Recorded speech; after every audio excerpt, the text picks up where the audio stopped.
Hi hello வணக்கம். இது உங்கள் சிவி ஜோன். எல்லாருமே எப்படி இருக்கீங்க? இப்போ பார்த்தீங்கன்னா லைவில் ஒரு சம்பவம் நடந்துச்சு. பார்த்தவொடனே அப்படியே பூரிப்பாகி போச்சு. கண்டிப்பாக வீடியோ போட்டே அவனை சொல்லிட்டு வந்து இந்த வீடியோ எடுத்தாச்சு. என்னென்னா, கோவா கேட்க மேலே எல்லாருமே காண்டா இருக்காங்க. காரணம் ரயான் பண்ண அத்துமீறிய செயல். சரி, ரயான் மட்டுமா பண்ணார், ஜெஃப்ரி 2 வாட்டி எல்போவில் சரியான அடி ராணுவுக்கு. இது வரைக்கும் யாருக்குமே தெரியாது. இது நம்ம பார்த்த நம்மளுக்கு லைவில் பார்த்த நம்மளுக்கு மட்டும் தான் தெரியும். இதை வந்து விஜய் சேதுபதி அவருக்கு அங்கே எடுத்து வச்சு இதுக்கு ஒரு தரமான ஒரு விஷயத்தை பண்ணார்னா செம மாசாக இருக்கும். ஏன்னா தெரியாமல் பண்ணியிருந்தா கூட நம்ம மன்னிச்சிடலாம். தெரிஞ்சே கேட்குறாரு, அடிச்சிருவான்னு கேட்டு பங்குன்னு 2 குத்து. ரொம்ப ஒரு மாதிரி ஆகிடுச்சு. அதுக்கப்புறம் இவங்க 2 பேர், அதுக்கப்புறம் ராணா வந்துட்டு கோவத்தில் வந்து அவங்க ரொம்ப 2 பேரும் ப்ரொவோக் பண்ணி, 2 பேர் கூட இல்லை, ஜாக்லின் தான் ஃபுல்லாக ப்ரொவோக் பண்ணி மூடுன்ட்டார். ஒரு பெரிய இஷ்யூ ஆக்கி பயங்கரமாக பிரச்சனை பண்ணி இப்போ எல்லாருமே காண்டில் இருக்காங்க. அப்போ இவருக்கு அடி விழுந்து இவரை வந்து எல்லோரும் மாற்றி கடைசியில் வந்து இவரை வந்து குற்றவாளி ஆகிட்டீங்க. கடைசியாக வந்து சாரி கேட்குறாரு. அப்பயும் வந்து அக்செப்ட் பண்ணாமல் அங்கே வந்து எல்லோரும் வச்சு செய்கிறாங்க. ஆனால் சௌந்தர்யா பேசவே இல்லை. அது வரைக்கும் டீசென்ட்டு. இப்போ என்ன நடக்குதுன்னா, இங்கே வந்து ஜாக்லின் செம்ம மொக்க வாங்குறாங்க. சரியான மொக்க யார்கிட்ட வாங்குறாங்கன்னு சௌந்தர்யா கிட்ட வாங்குறாங்க. செம்ம சிரிப்பாக இருந்துச்சு. அதை அப்படியே டயலாக்கோடு எடுத்து வந்திருக்கேன். என்ன வந்து சொல்கிறாங்கன்னா, ஏய் உனக்கு ஒன்று தெரியுமா சௌந்தர்யா, அஞ்சிதா வந்து ஜெஃப்ரிக்கு சப்போர்ட் பண்ணுறான். ஜெஃப்ரியோட பொம்மை யாருக்கு கிடச்சாலும் லக்கு, யார் வேணும் உள்ளே விட்றான்னு என் காது பட சொல்கிறா. இதை ஒரு குறையாக சொல்கிறாங்க. அஞ்சிதா பற்றி சொல்கிறாங்க. உடனே இவங்க சௌந்தர்யா சொல்கிறாங்க, இதில் என்ன தப்பு இருக்குது, அவள் வந்து ஜெஃப்ரிக்கு சப்போர்ட் பண்ணுறான், அதில் என்ன தண்ணி கண்டுபிடிச்சேன்ட்டாங்க. அப்படியே உங்கள் ஷாக் ஆகிறாங்க. அந்த இவர் டி ராஜேந்தர் அவர் வந்து லுக் கூட இருப்பாங்க அப்படின்ற மாதிரி ஷாக் ஆகிறாங்க.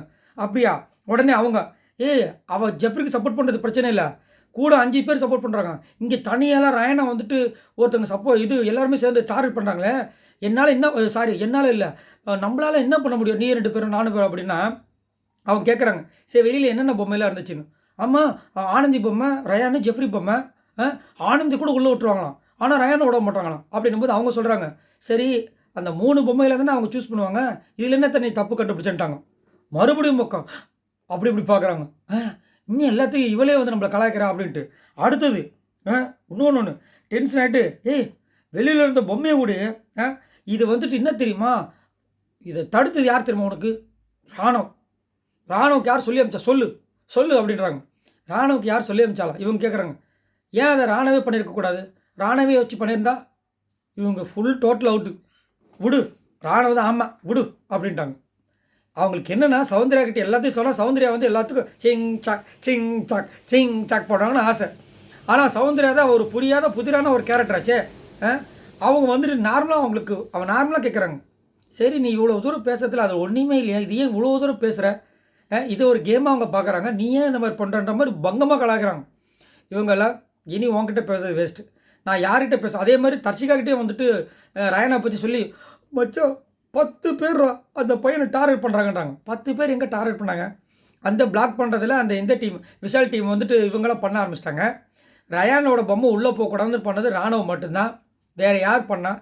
இவங்களாம் சீனை கிரியேட் பண்ணுறது, அதுக்கு கண்ணீர்லாம் விடுறாங்க. கடுப்பாடுது, எதுக்கு இவ்வளோ கண்ணீர் விடுறாங்க எனக்கு ஒன்றும் புரியலையே. ஏமா உங்களுக்கு அவ்வளோ ஈஸியாக போச்சா, பெண்கள் கண்ணீர் விட்டால் தாங்காத ஆண்களே வந்து டென்ஷன் ஆகிறாங்க, உங்களுக்கு என்ன பிரச்சனை சொல்லுங்கன்னு. ஆனால் இந்த மாதிரி அதை ஒரு வீக்னஸை பயன்படுத்தி சும்மா அழுதிங்கன்னா எல்லோரும் சிரிக்க ஆரம்பிச்சிடுவாங்க. இன்னும் இந்த பொண்ணு எல்லாத்துக்குமே சிரிக்குதுன்னு. ஏன்னா ஸ்டார்டிங் ஃப்ரம் டே 1 அழ ஆரம்பித்தாங்க, இப்போ வரைக்கும் அழுதுகிட்டே இருக்காங்க. அதனால் அவங்களோட கண்ணீருக்கு வேல்யூ இல்லாமல் போயிடுச்சு. சரி, நீங்கள் உங்களோட கமெண்ட்ஸை சொல்லுங்கள், உங்களுக்கு இதை பார்க்கும்போது எப்படி இருந்துச்சு, ஏன் ஜாக்லின் இவ்வளோ மட்டமான ஒரு கேமை கொடுக்குறாங்க, மறக்காமல் கமெண்ட்ஸ் பண்ணுங்கள். பாய் நண்பர்களே.